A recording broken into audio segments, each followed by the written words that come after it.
Dr Bach lived here for 2 years. Did he find all the remedies here?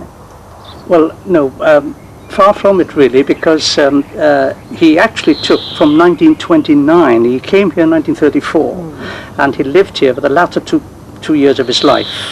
He died in this area in 1936, so when he gave up his lucrative Harley Street's practice in 1929 or thereabouts, he invited Nora Weeks to join him in this great quest, and off he went. Now, he was nomadic for those years, those interim years, places like Wales, Norfolk, Sussex and the like, and through his intuition and his knowledge of homeopathy, his botanical interest and so on, he began to, and being a doctor of course, he was able to, inverted commas, experiment to some degree with his new findings on people, and so he found, up to the point of coming here, 19 of his particular remedies. Now, he thought his work was completed at that stage, and he always wanted to live in a little village like this, near the River Thames, or near a river, and we happened to be near the River Thames.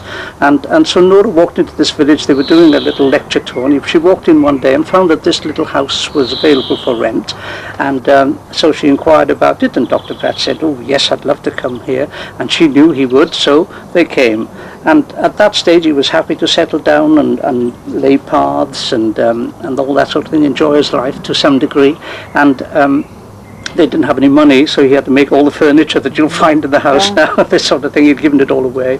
But unbeknown to himself at that time, then he was about to find another 19 of his remedies, and that's when the change took place in himself. He began to suffer then, states of mind literally, himself, before he actually found the remedy.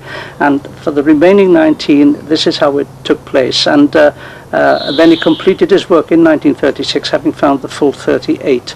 But the interesting part of this is that, having found his way here eventually, the previous 19 remedies, apart from 2 which happened to be found abroad, they're in the hotter climes, like the vine and the olive. Apart from that, he found all the remaining remedies that he previously found growing in this area. So the whole 36 that were remaining, that are indigenous virtually to this country, were found actually around here. So you see, it's as if he was centered here. He came here for a purpose, and when he completed his work, there it was all there for him to continue, or to be continued in this area.